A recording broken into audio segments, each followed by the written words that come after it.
back on the channel, and it is Championship Sunday coming up.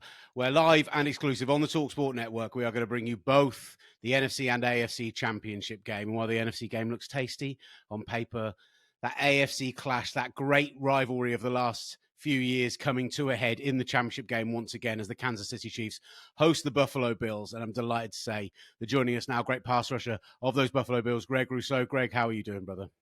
Doing good. Thanks for having me. How are the vibes around the building? How is the feeling as we approach this huge Sunday? The vibes are good. Everybody's excited. We're blessed to be in the position that we're in. We put in a lot of hard work just to get to where we're at, and we're trying to be in the moment and take full advantage. Look, let me start off just by asking about the game this past weekend, and from your perspective, that defense showing up in such a huge way, the 3 turnovers. And I think what really stood out for us watching on paper was how aggressive you guys were. So much man, so much blitz going on, like not necessarily stuff we associate with the Bills defense. So what inspired that big change? And are you guys ready to be diverse again if you need to be for Pat Mahomes?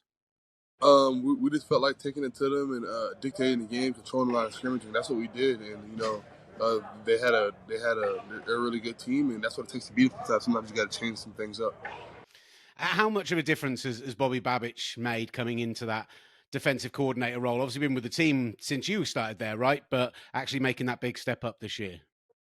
Yeah, he's been great. He's been locked in on the details and explaining everything, whether it's a play or a technique in great detail. For you personally, then you're getting those big plays in this postseason.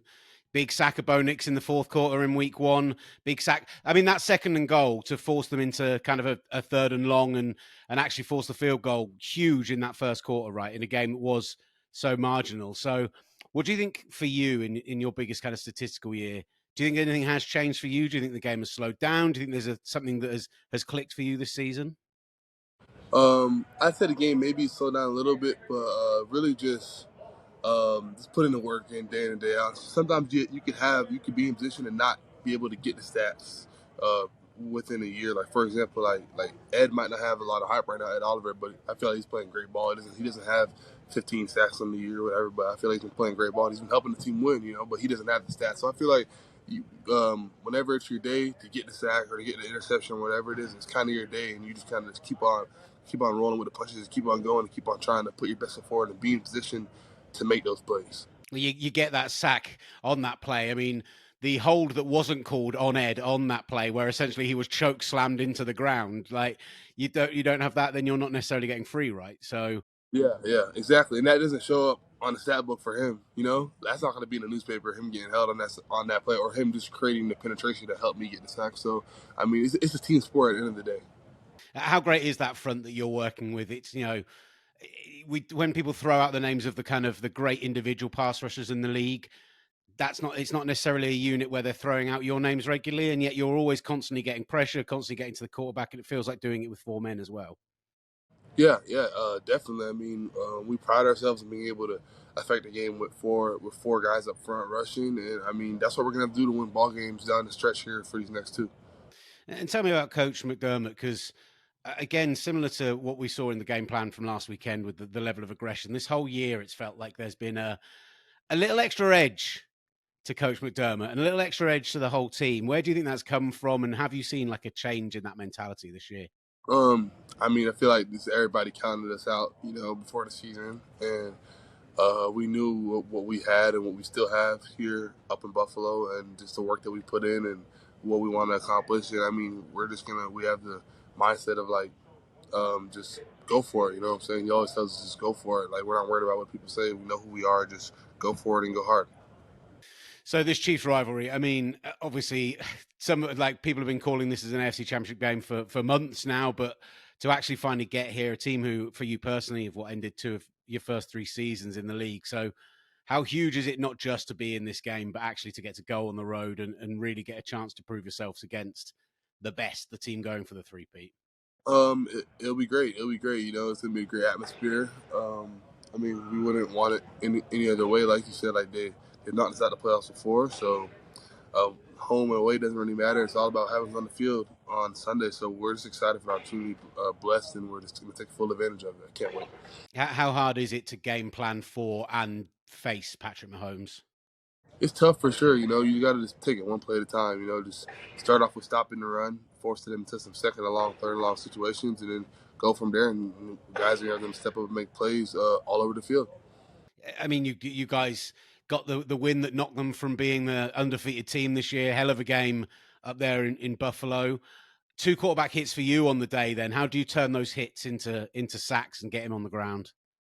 I mean, so you can't really control when he throws the ball. So I feel like with sacks, I mean, you kind of just do your best with trying to apply the pressure. But if somebody's open or if somebody wants to throw the ball out of bounds or whatever, like he's gonna throw the ball out of bounds. So I mean, just controlling what you can control, trying to get to the quarterback as much as possible.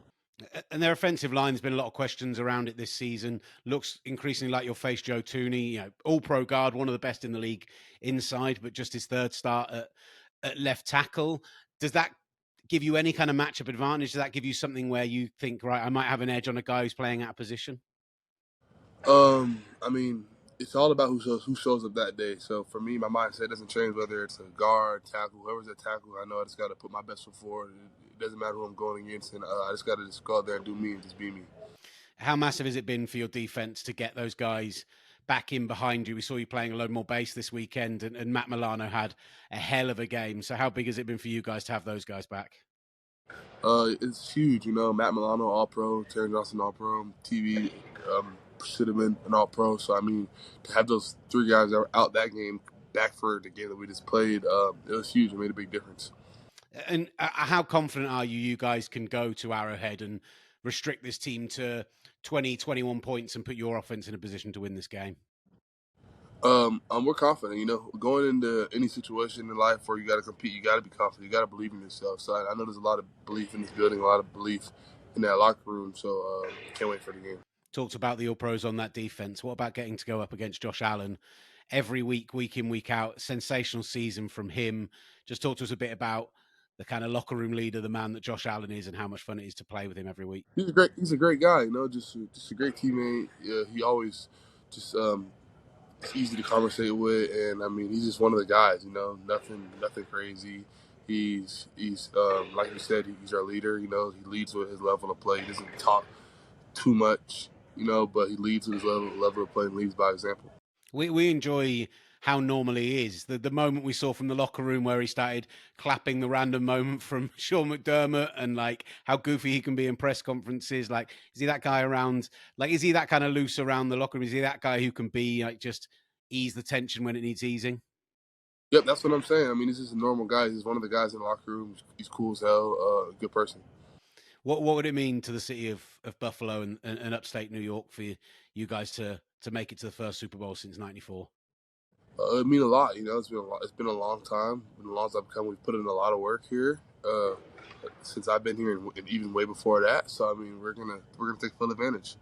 How kind of much affinity do you feel with it as like your adopted home as you come in there drafted, but one of the great fan bases we saw that great moment of Dion Dawkins on the sideline, like taking in the fans during his mic'd up this past week. How special is that fan base? How special is it playing there? Man, they're very special. They're a very special fan base. I mean, just full of really hardworking blue collar people that just love their team and want to see us win. So yeah, that's what we want to do. I'm not going to lie. I fly out to New Orleans the Sunday after championship weekend, and as much as I'm meant to be neutral in my position, I would love the people of Buffalo to be coming off flights at the same time as me because I think they are going to turn out in a big way if you guys get there. And I mean, I fear for the picnic tables of New Orleans, but otherwise, I'm excited to see them in action. Facts. Me too. Nice one, man. Look, Greg, we really appreciate your time, man. As always, like such a huge week for you guys, so appreciate it, man, and best of luck for this Sunday. And who knows, 2 weeks from now, we may well be having a conversation in New Orleans. Yep, for sure. Thank you.